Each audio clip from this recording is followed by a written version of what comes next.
Welcome to Roar Healing Stories. I'm your host, Ellen Line. 2 announcements before we get started today. First, I am starting to think about season 2 of this podcast. And if you've been listening or if you're listening today and you like the vibe and you want to share your story, I would love to hear from you. There's a link in the description where you can let me know that you're interested and tell me a little bit about your story. Secondly, I'm going to be hosting 2 workshops at Anahata's Purpose later this fall in the middle of October. Anahata's Purpose is a really cool event. It's part witchy coven meeting, part music festival, and part grown-up summer camp. It's one of my favorite things that I do all year. It's super affordable. The community is immaculate, and I would love to meet you there. So if you'd like to learn more and get tickets, there's also a link for that in the description. And now let's dive in. Hi, everybody.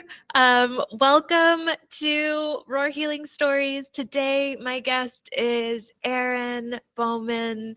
Erin is a fellow local therapist. We met at a networking event and then didn't talk to each other for a long time. And then Erin reached out and was like, hey, want to meet up? Let's get coffee. And we met up. We were fast friends. And I'm so excited for Erin to be a guest on the show today. Welcome, Erin.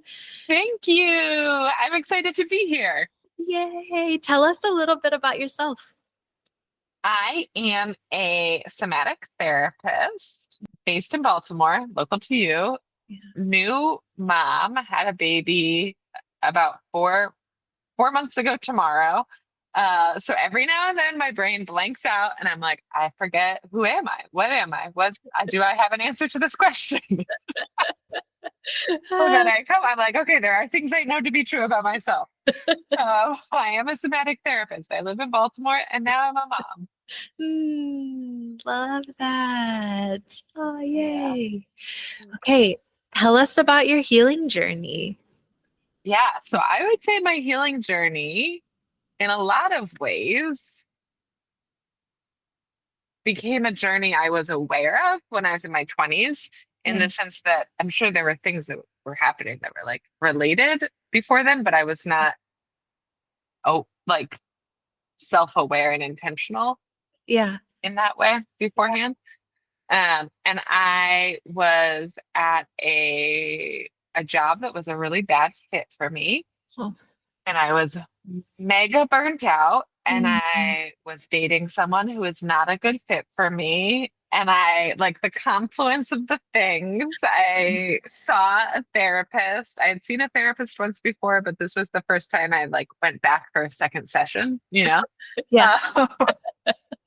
And I remember her asking me that kind of like the magic wand question of like, magic wand, you wake up tomorrow, where are you? What's happening? Yeah. And I was like, I would be on a farm in Greece. Oh. And she was like, well, why don't you do that? And then I was like, I don't actually have a reason why I shouldn't. So then I started quitting my job, disentangling from the relationship, planning a summer of farming and dancing in Europe, and then beginning grad school to be a therapist when I got back. Wow. Well, not grad school, beginning prereqs, because in the beginning I was going to do this other degree that was nutrition and psychology. So I had all my sciences. It was a whole journey. But yeah, so that's the short version. Yeah. Yeah. Oh my goodness. Did you continue going to therapy while you were in Greece, or did that Yeah, I didn't end up continuing, but I did a lot of journaling. I did it was some deep introspection because I was in some pretty rural areas. So it was kind of like an extended silent meditation or silent retreat at times. Wow. Yeah. Oh, yeah. Yeah. I guess I'm curious about what were maybe some of the most significant insights from that trip, and how did they come about? Or maybe insights is not, maybe like healing moments is the right word. Yeah. Yeah, that's a great question. So the first one that comes to mind is I was doing this dance workshop in Amsterdam for a week. And it was, have you ever heard of contact improv? It's a type of dance. Okay. It's super weird, but Yeah. I enjoy it. I enjoyed it. I don't really do it anymore, but there's a season of my life that I did this. Yeah. It's all about, it's improvised dance. Mhm. And it's all about that when you come into contact with another person, Mhm. you play around with like your center of gravity changes, balance changes, and it's all about like listening to each other's bodies and kind of like Mhm. moving without speaking. There's often not music. Mhm. It's weird and it's fun. Yeah. And this workshop in Amsterdam Mhm. was from fear of falling to free form flying. And it was all like the idea was that we were learning how to do lifts, but Mhm. that you had to learn how to fall in Mm. order to learn how to do a lift because Wow. you have to know how to safely fall, which is like metaphor for life, right? Like we will all be falling. How Mm. can we fall safely? How can we fall in a way that is like that our body knows we're okay? Wow. Um, One of the days in that workshop, Mm. I was dancing with someone else, Mm. and they were kind of just like, "You're not giving me enough." Mm. Like, it wasn't like those weren't the words she used. I don't know if she spoke English, but that was like the gist of what was being communicated. Yeah. And it was like, she was like, you need to put more weight, like more of your body weight into the dance. Like, you need to be in the dance in order for me to dance with you. Does Wow. that make sense? Yeah. Yeah. And Yeah. so that was like, oh, this is also my life, right? Like, I need to be, Mm. I need to show up in order to be part of my life. Yeah. Um, so that was definitely like one of those like light bulb moments from Yeah. the trip. And I think a lot of it was also, right, like that was one kind of like instant moment with some healing insights. A lot of it was just regrouping with my nervous system. Mm. Um, Before I left for Europe, Mhm. I had like fallen off my bike and gotten a concussion. And so I would like, in addition to the burnout with the job and the relationship, like I was just in a state. Oh, yeah.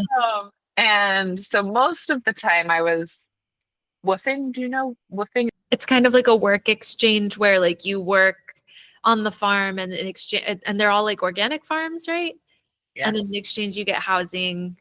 And so, right, like it's a pretty slow pace of life, Yeah. at least the farms that I was at. Mhm. Um, and there was one in particular that was just like so amazing. And I think, well, the slow pace of life was part of the nervous system healing work. Mhm. Um, and one of the farms was this old monastery in Spain that had been like taken over by a community of dancers. And I was helping out with their garden and like getting to stay in this like it was they called it was the Monastery of Dreams. Uh, I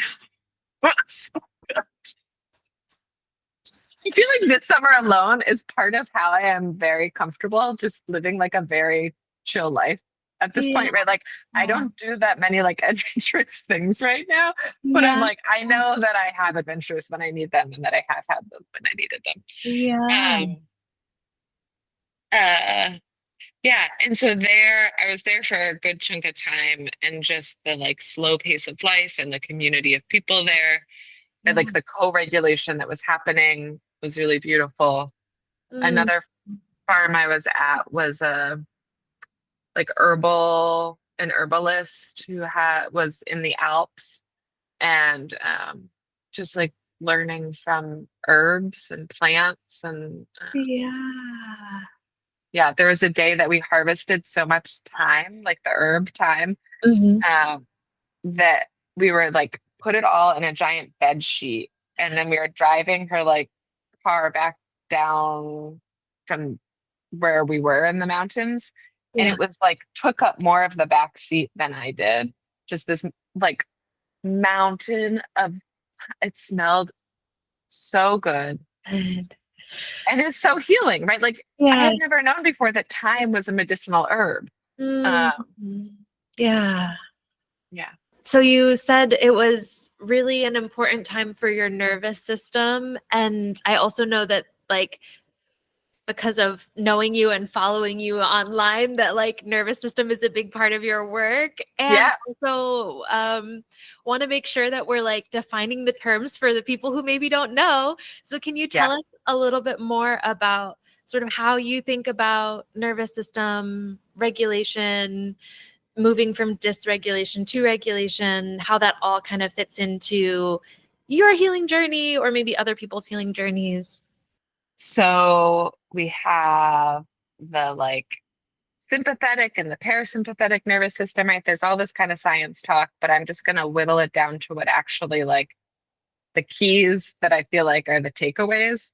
Yeah. So you can think about if you're in a, if people are familiar with the idea of fight and flight, Yeah. right? That kind of stress trauma response, Yeah. that when you are experiencing that, your body, your nervous system is in a sympathetic state. Mhm. And so on a physiological level, there's all this stuff that goes on with that, right? Like Mhm. there's a mobilization towards action. So you might notice that in your muscles. There's like your heart rate, your body temperature. Like if you've ever gotten anxious and felt shivery, like that is part of this, like how your nervous system is tied in with everything. Mhm. It's also related to digestion. So, like sympathetic nervous system state, you might get anxiety poops, which Mm. is different than a dorsal vagal state, which is tied more in with the parasympathetic, blah, blah, blah, blah, blah. That's the like a collapsed nervous system state. Yeah. Um, and there you might run into more like chronic digestive issues. And when you're in that nervous system state, you feel numb, shut down. Yeah. And then there's also, right, like those are the two of the more challenging places to be in your nervous system. There's also being regulated, where like Yeah. all of the systems are online Yeah. and you have energy for play and you're curious about the world and you're able to connect with others. Mhm. Um, and I bring, it's funny to try to like synthesize all of the body stuff into like, how do I say this in like a quick way? Because it's Yeah. complex. There's so many, Yes. right? Because that's not even like the brain and that's not even like all the sensory motors, right? Like there's Yeah. infinitely more things that I could say. Mhm. Um, but that kind of is a tip of the iceberg Mhm. is part of, and my own experiences of knowing like, oh yeah, when I am off, my body is off. Mm. And when I just try to like work with my thoughts, like, oh, I don't enjoy this job. Let me just like cognitively try to tackle that this job is hard, Mhm. thinking about the like job I was burning out at. Mhm. That didn't heal anything for me. Yeah. But when I tended to what my body needed, Yeah. that's where the healing was. Mm. And Yeah. so I think it's really important as a I'm a somatic, I identify as a somatic therapist. I'm talking to clients all the time about their bodies because I think it's relevant to healing. Yeah. Yeah. What has that process of tending to your body looked like across your journey? A good question. I think it's often looked like, oh, actually, I need to slow down. Like I thought I had already slowed down, but maybe I need to slow down more. Mhm. Yes. Yeah. Uh, and I think maybe many people who have experiences of burnout would resonate with that. And it might, right, like it might be just like a body that is like, that is the familiar pattern. And so it's easier to slip into burnout cycles. Mhm. but also I think really healing burnout Mhm. is a long journey. Mhm. Um, and there is some just like, yeah, I'm just gonna like be more gentle with my body in the long term. Yeah. Even though, right, like that was almost 10 years ago now. So Mm. like it's been a while. Yeah. But so how tending to my body has looked, it's often looked like slowing down. Yeah. Um, it also is a lot of work around acceptance.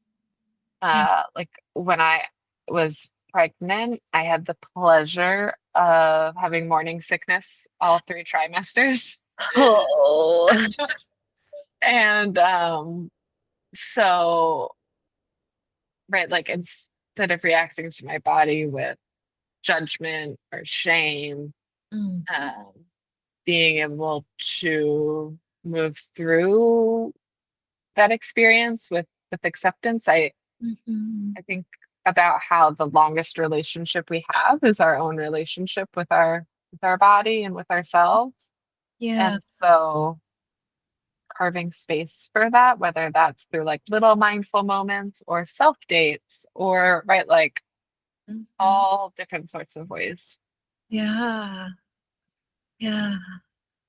I love that. So, like, it's slowing down, relating to your body with acceptance, and it sounds like really working on your relationship with like the ways when we have trauma, when we have to be on a healing journey, it's because along the way somewhere we learned a behavior or a strategy or a pattern that we needed at the time to survive, but no longer is working for us. And so it's like, of course, whatever that pattern is that we're doing with other people is going to show up in how we relate to ourselves. And so it sounds like for you, making that shift from relating to yourself out of these old patterns that were no longer serving you into this space of, okay, but this relationship that I have with me and my relationship with my body is one of the longest and most important ones in my life. And so let me treat it like that. Yes. For Yeah. everyone listening, I've been nodding my head at everything Ellen is saying right now. I'm like, yes, yes, yes, yes. Yeah. Yeah. Yeah. Yeah. And I think part of that too has been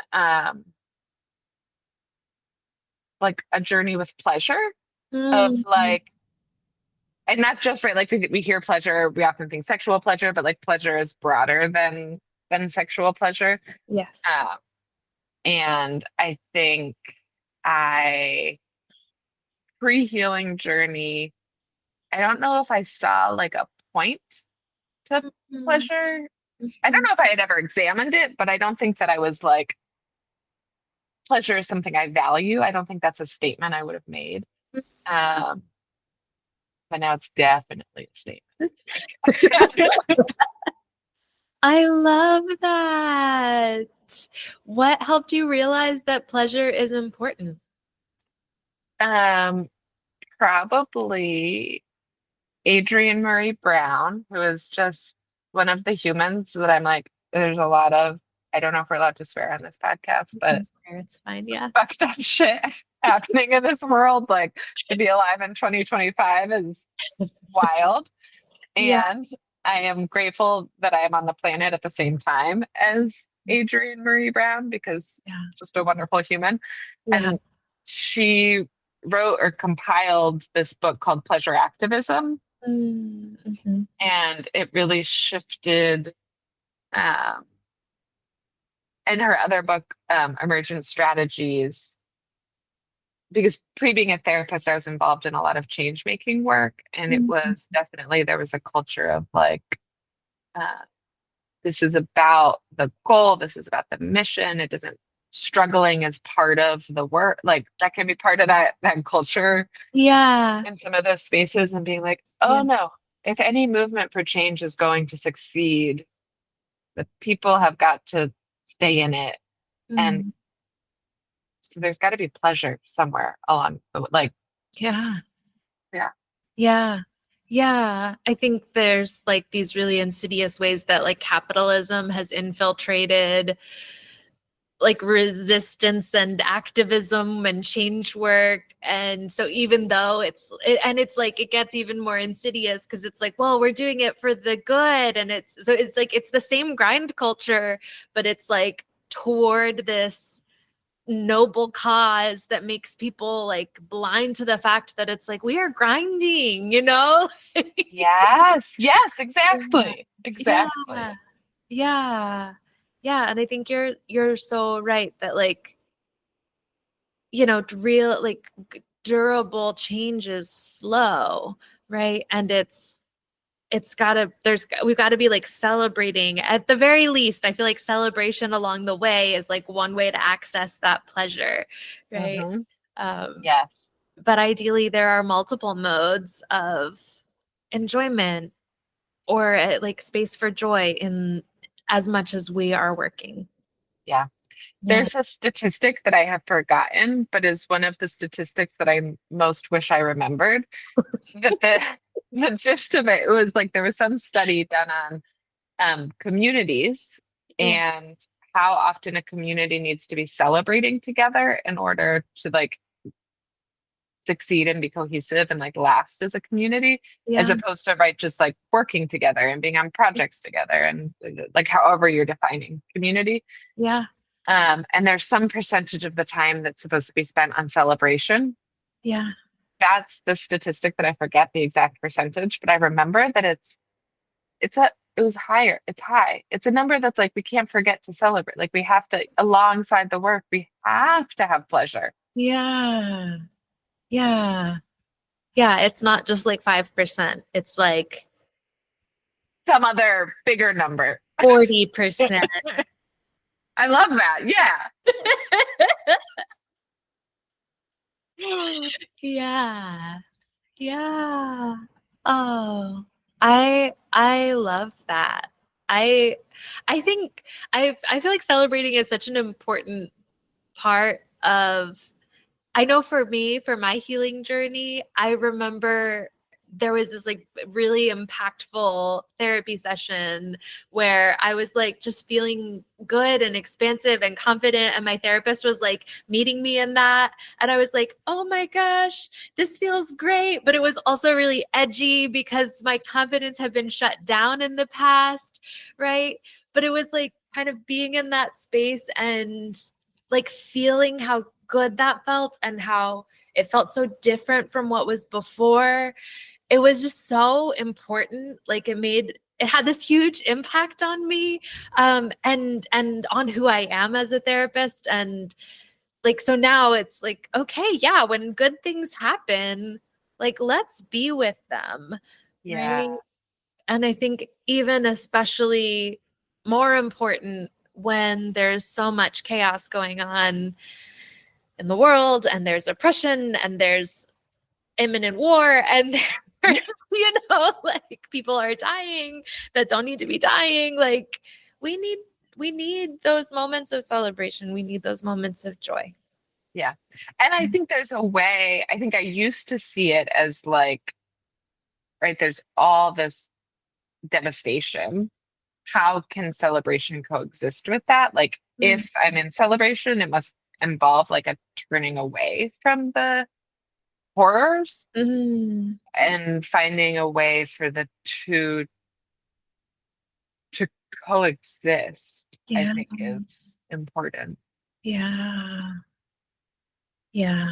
I think that is often a big part too of like, at least for me, for my healing, and I think for the folks that I've supported in their healing journey, right? Like being able to expand to hold multiple truths. Yeah. Yeah. Yeah. Yeah. It's so simple, but so like that's everything. It's That's everything. that's So this is like a very specific question, so if nothing comes to mind, it's totally okay. But are there moments that you can think of on your journey that helped you do that? Where, Hmm. or maybe thinking about other folk, like the folks you help, how Yeah, you yeah, yeah. them do that?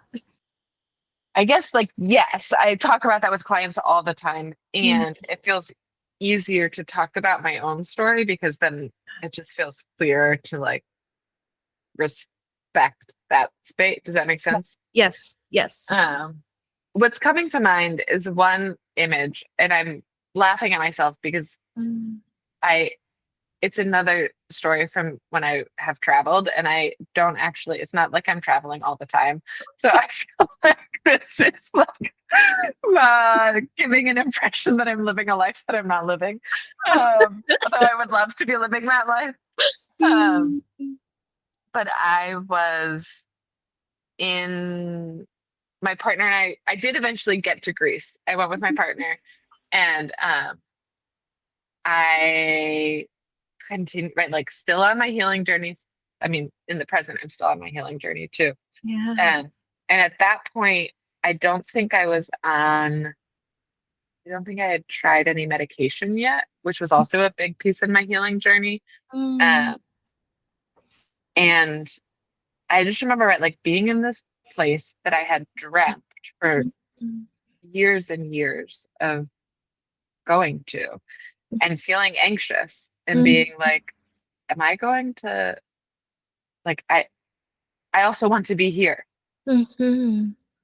And um just even like I remember like talking it out with my partner and naming like, I'm going to be like, can I be anxious and also enjoy myself at the same time? Mm. And right, so it's two truths at the same time in the sense of it's two emotion, like two things being true, like feeling two things at the same time. I think it was the first time that I consciously did that, right? As opposed to like, oh, I am anxious and therefore I'm not You having can't any. fun. Yeah. Yeah. Yeah. Or like I can be anxious and have fun at Mhm. once. Mhm. Um, yeah. I think that, right, there's probably earlier in my journey other times where like I felt multiple things at once, but anxiety has been like a hard nut for me to crack. Mm. And so that one, right, like came later in the journey because it was more like I had to get there. Yeah. You had to practice with other emotions that were a little less fraught Yes. first. Yeah. Yeah. Yeah. Mhm. Yeah. And now I say things to clients. I'm like, can you say this to yourself? Can you say like, can I XYZ and ABC at the same time? And they look at me like, Erin, that's not going to do shit. And I'm like, it can. Yeah. If you go with me on this, Yeah. these weird little questions I ask you and these weird little tricks I offer, Mhm. they're actually evidence based. This actually comes from this theory called acceptance and commitment therapy. That like there's all this stuff going on behind the scenes. I promise. Yeah. And I too, I feel like when that clicks in, like when your brain and your body kind of finally figure out that, oh, I can actually feel two things at once, there's this expansiveness and like relief Yes. that I think it like, yeah, I can feel before you feel that it does. It's like what this seems like impossible, but once you've experienced it for the first time and then you're like, oh, okay, cool, I know what this feels like, it just gets easier to come back to it. Yeah. It's like before you ride a bike, you're like, well, Yeah. that's nuts. Right? Yeah. Like I don't have concrete memories of before I could ride a bike, but right, like I can imagine being like, you mean, and we're just gonna balance like that? Yeah. But then you do it, and then your body learns, like, oh, this thing is possible. And Yes. then for the rest of time, you know that this thing is possible. Love that metaphor. Yeah. Are you comfortable sharing a little bit more? I don't think I have interviewed anyone yet who has talked about meds and medication. Sure. Well, wait, no, I have a little bit, but it was not, it was like one stop on the journey. There wasn't Yeah. like a journey of medication, which I feel like is very, very common. Most folks have to go on a medication journey. So I would Yeah. love to hear more about yours as much as you're comfy sharing. Yeah. I totally feel comfy sharing. And I think one of the things that I tell when I talk about it with clients is I'm like, I see medication as like very much tied to bodily autonomy. And I think it's a journey that every person has to go on in their own way, in their own time. Not has to go on in the sense that everyone has to go on medication, but like Mhm. even exploring the idea is not for other people. But like even me as therapist, I'm Mhm. not going to tell someone this is something you have to do. Yeah. Um, and in part that is informed by having like been on a long journey with it myself. And so having that lived experience of like, Yeah. oh yeah, this was not just like, oh, sure, I'm going to do this thing and now I feel great. Right. Right. Um, because when I was young, I feel like when I was a teenager, the only feedback I had from people I knew that tried medication was that like it just numbed them out totally, right? Like they weren't themselves. There was like a loss of self. Mm. And so I viewed trying to use medication as support as like, I must be struggling so much that it would be worth no longer being myself. You know, like I'd have to make, there'd be like a sacrifice to be made. Yeah. Um, and then, but at some point I was like, I guess I'm going to give this a try. Wow. And the door opened because I reminded myself that I could also come off the medication. Like I was like, I don't have to do this forever. If Yeah. I don't like it, I can stop it. Yeah. And I had also tried like I've studied herbalism. I've tried like, and I still like believe in the power of plants. Um, but the way anxiety shows up for me, like they didn't nudge it, you know, like Yeah. it wasn't doing it. Yeah. And so it was both like I felt like I tried everything else. Yeah. Um, and then just like when I was younger and I had friends that had bad experiences, I had some friends who I saw the way that their life transformed for the better Hmm. when they were on a medication that was a good fit. And I was like, I guess if it worked for them, maybe I could give this a try. Yeah. Um, and yeah, I am like a highly sensitive person, and Mhm. so it doesn't take much for my body to be impacted by things. Yeah. Um, but yeah, so I take Zoloft and Wellbutrin, Mm. and I also feel like it's important to normalize a name. I was on these throughout my pregnancy. I have been on Yeah. them while breastfeeding, and like everyone should talk to their doctors. But in like when I talked to my providers, I arrived at that this was like the best choice for me and for the baby. Yeah. Um, because anxiety also has an impact on the fetus. Right. Um, yeah, Yeah. so yeah, there's was some like first I was on just Zoloft, Mhm. and then I felt like, oh, I don't even need to be on this anymore, and I went off it, and I was like, oh no, I should still be on this. Uh, Yeah. and then the side effects were really getting to me, Mhm. um, and so, and like throughout this, I also like changed prescribers, which was also, right, like it was a journey of advocating for myself with providers and knowing like this person actually isn't listening to me. Mm. And in some ways informed by, right, like in my 20s, I stayed in jobs for way longer than I should have. Like I've done the thing where I don't just like make the call when I know what's true. Yeah. And so now I speedier when something isn't a fit. Yeah. Um, and Yeah, and then eventually found a provider that was like, I think if you combine both of these, which again, like younger Erin would have been like, oh, but that's just you add one medication and then you need another medication and then until an infinite like I just had this idea and it was like, actually, it's okay to take as many medications as you need to, Yeah. and you might just feel better. Yeah. And Yeah. isn't that a perk of like we're living through the dumpster fire of 2025, but we've also got meds. So Yeah. we got to take the wins where we can get them. Yeah. And I know that some people do have, right, like some people have the like field of psychiatry is broad. Hmm. Um, and so I try to always have spaciousness for other people having different experiences. Yeah. Um, Yeah. and multiple things can be true, right? Like some people can have horrible experiences, some people can have positive, and it's about each person's journey and what works for their body. Yeah. Yeah. Well, and like what works for their body at like that particular moment in time. Yes. Too. Yeah. I feel like sometimes like our bodies need different things at different points in our life. Yeah. A Yeah.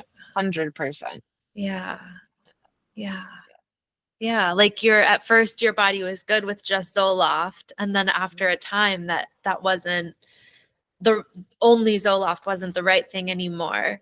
And so we Yeah. added Wellbutrin, and it's like, okay, great. We're doing great on Zoloft and Wellbutrin. I'm like, let's hope that that just lasts forever. Yes. Probably won't, you know? Right. It'll be another like chapter in the journey. And I do think there's a piece of muscle memory, right? Like when these medications, when if they stop working in the way they are now, Mhm. I will forever just right like when we were talking about the bike before, how once you learn how to ride a bike, you forever know what it feels like to be on a bike. Yeah. I will forever know, like, oh, my body can feel that good way, that way that felt good. Yeah. Yeah. And so maybe that means that other things are like that this is more accessible even with other interventions in the future. I don't know. I'm not hopping off the meds just to try it out my theory, but it's it's out there as a possibility. Yeah. Yeah. Yeah. If at some point things change, or if at some point you decide, I want to try without, you Yeah. kind of, your nervous system now has like the map of less Yes. anxious. Yes. Yeah. And it might be possible to find your way there with different meds or no meds at some point in the future if you want that. Right. Exactly. Yeah. Yeah. Yeah. And I think that my body knowing and being really clear on what good feels like is part of also what makes it so much easier to say no and to stop things that aren't working faster. Yeah. Um, right. So like when I stayed in a job that wasn't a good fit for too long, when Mhm. I stayed with anxiety without getting the support I needed for too long, Mhm. because there was this like, I got to make it work. Mhm. Now my body also knows, no, you don't have to suffer through it. Like Mhm. that other way doesn't have to be. Yeah. Yeah. Yeah. There's this like, there's more possibility now. Yeah. Yeah. Yeah. Mm. It's Mm. just nice, Yeah. right? Another, I feel like I don't know about you, but I've been talking to people a lot about the world and politics these past few weeks. Yeah. I mean, always because it's something that I talk about with clients, but especially with like, oh, and another insane thing happened. Yeah. Um, and how like just the importance of hope and possibility and like imagination, right? Like belief that something else is possible is part of what makes it possible, right? Like if we don't believe that something else can be possible, then we're never going to get there. Mhm. Yeah. But even if we don't know what the there is, Yeah. just believing that something else is possible is part of, on like a macro level, part of the arriving Yeah. somewhere else one day. It's so important to be able to hold on to a different vision for the future, whether that's for your individual self or for, the United States or for the world or for Yeah. like whatever community you're part of, um, that there's something, that a different way is possible, that things can be just a little bit better. And we'll get to that different way by like kind of tweaking making tweaks, right? Like Yeah. it's usually not, I mean, sometimes there are revolutions and things change drastically very quickly, but like I don't think that's most people's journeys. And Yeah. I don't think that's our collective journey either. It's going to, there's like little shifts that we will make that Hmm. will get us to a place that feels better.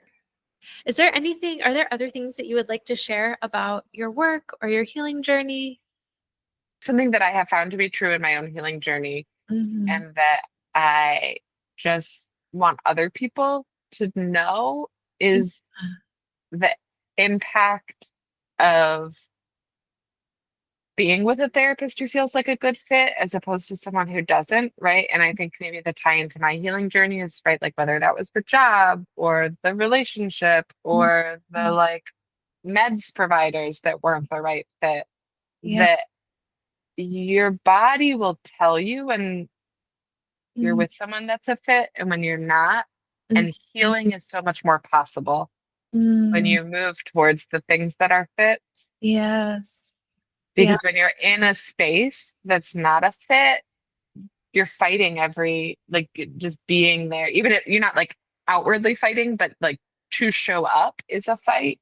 Yeah. Uh, and so just wanting to empower people as much as possible to know that there are fits for everyone out there. Yeah. Yeah, I agree. And I think good therapists talk about it enough, but like not every therapist talks about enough how important it is. And I think that goes for all of your providers. Like your Yeah. therapist, yes, it's like exceptionally important, but also the person prescribing your meds, also your primary care doctor, also any specialists you see. And like I know that it's especially the Western medicine carescape is like more a hellscape than a carescape. And it's especially if you're, you know, everybody has a different context. And especially in like a more rural area, like you might not have as many options, but you almost always have an option, right? Yes. And if someone is not good for you, or if they're not listening, or they feel disrespectful, or they're blaming things that they shouldn't be blaming for your health stuff, move on. Move on. Yeah. We Yeah. don't have time for that. We do not Yeah. have time for that. Yeah. Life is too short for bad providers. Yes. Yeah. Yes. Yeah. Yeah. Were there clues that, like, from your body that clued you in when your providers weren't a good fit? With the medication providers, right, there's like a different depth of relationship than with a therapist. Yeah. Um, and so with the medication providers, it'd be like I was trying to self-advocate and I would just feel frustrated, right? Which Mm. wasn't even like that deep of a somatic experience. It was just like, this is what it is. Yeah. And then with therapists, because I've had different therapists over the years now, sometimes it's just like, oh, I've run out of things to say. Mm. Yeah. With that therapist, we were a good fit for a while, but Mm. maybe we ran our course, right? Like, Yeah. I had gotten what I needed from that space. Mm. And with another therapist, there was like a rupture in the therapy room, and Mm. we tried to repair and we did some repair, which Mm. I think is also really important to, like, because therapy is a more complex relationship with the provider, Yeah. when it feels worth it and possible to like speak up about the things that aren't working and try to work through them. Mm-hmm. Um, and then I think with that one, it was a combination of things of just like the repair didn't quite go as far as, um, which could have been be in and of itself another thing to process. Like, what would Mm. it be like for my system to allow, like, to feel safe again with Mm. this person? Not safe, but like, Settled. yeah, like that would be healing. Mm-hmm. Um, but I didn't feel like doing that. Yeah. And so I didn't. You did it. Yeah. Yeah. I think that's amazing. Yeah. Yeah. Yeah. Yeah. Yeah. I think it can be super valuable to work through rupture, especially with a therapist, but also not every therapist is trained that way. Not every therapist is good at that. And it's also like it shouldn't be, I don't want to say shouldn't. Therapy is hard work and it's work for both people, right? But like you also get to choose the work you want to do when it's Yeah. your therapy and it's your therapeutic space and you or your Yeah. insurance are paying for it, right? Like, Yeah. and if repairing that relationship was not ultimately worth it to you, that's okay. Yeah. Yeah. Huh. And I think it was also uh in some ways part of my healing journey to take a break from therapy Mm. because I wanted to cultivate more space for like trusting myself Yeah. and my voice rather than like running everything through um, this other person. Yeah. So Yeah. just normalizing the whole spectrum there, right? Like it's okay to, I always tell people ask me like, how long should I be in therapy? Or like, is it okay if I'm still in therapy? And Mm. I'm like, yeah, it's Yeah. fine. As Yeah. long as you want to be here, let's be here. Yeah. And if that changes, tell me, Yeah. because this isn't school. You're not like forced to be here. Yeah. But you can be here as long as it feels supportive. Yeah. Yeah. Yeah. I feel the same way. And I think for some folks, like therapy is like I think for me, I will always be in therapy at some frequency, right? Because it just like it works for me and it's now part of my like overall sort of like wellness maintenance, Yeah. right? And I don't think everybody needs that, but some people do, and either way is great. Yeah. Yes. Yeah. Multiple truths. Yes. Yeah. Something that I've been thinking about a lot and talking a lot about with the folks that I work with is developing self-trust, right? Mm, And I feel like I have had a hard time. It's like I know that it happened maybe so gradually that there aren't specific things that I can point to. Like I'm like maybe it was this or maybe it was that. But I guess I'm curious if there have been specific things for you or mm, like taking a break from therapy was one part of kind of developing your confidence and your ability to trust yourself. yeah. Have there been other things that have helped you grow that? I think every time I say no, Yeah. because it often feels so right and good, Yeah. Yeah. right? And then the afterwards of like, oh yeah, that was the right call. Yeah. And that was this good feeling is only possible because I listened to myself. It like reinforces itself pretty organically. Not Yeah. to say I haven't gotten in some dust ups, some like scraped knees, some emotional scraped knees, emotional broken bones also. Yeah. Um, because therapists are human too. Yeah. Uh, but for the most part, every time, and maybe it's true that in the times that I get that are most challenging are also the times where it is hardest. Like I'm not really in touch with myself. I'm not, um, for any number of reasons, right? Like, Yeah. Yeah. Yeah, um, no, that really resonates. Like sometimes it feels really easy. It's clear. It's like, yes, I know what's right for me and I'm pursuing that path or I'm saying yes or I'm saying no. And then sometimes it's like, where am I? What am I doing? I don't know. yes, yeah, it's Yeah. a trip. Yeah. It is a trip to be human. Oh, yes. If folks would like to be in touch, how can they be connected with you? I am on Instagram at Erin Bowman Therapy. And I have a website, erinbowmantherapy.com. Yay. Also your Instagram is so good. Like I feel like not I can't say that about very much of Instagram anymore, but like yours is so good. I appreciate it. I have fun. Yeah. The moment it stops being fun, I'm out of there. But Yeah. for now, You're having I'm fun. enjoying it. Yeah. That's so great. I love that. I'm Yeah. glad that you're having fun on Instagram. This is Thank great. you. Yeah.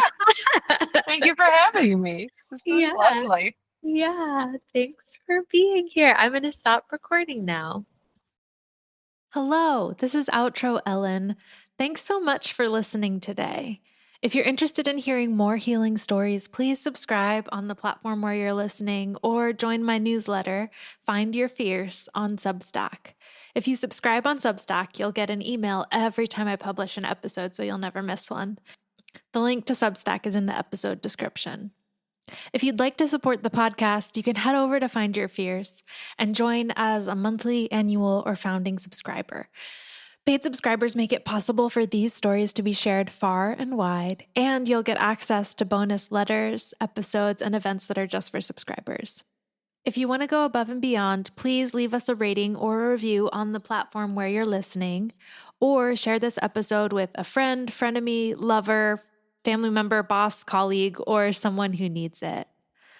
I'm sending you the love and peace you need to be your best self today and every day. Audio hugs. Bye.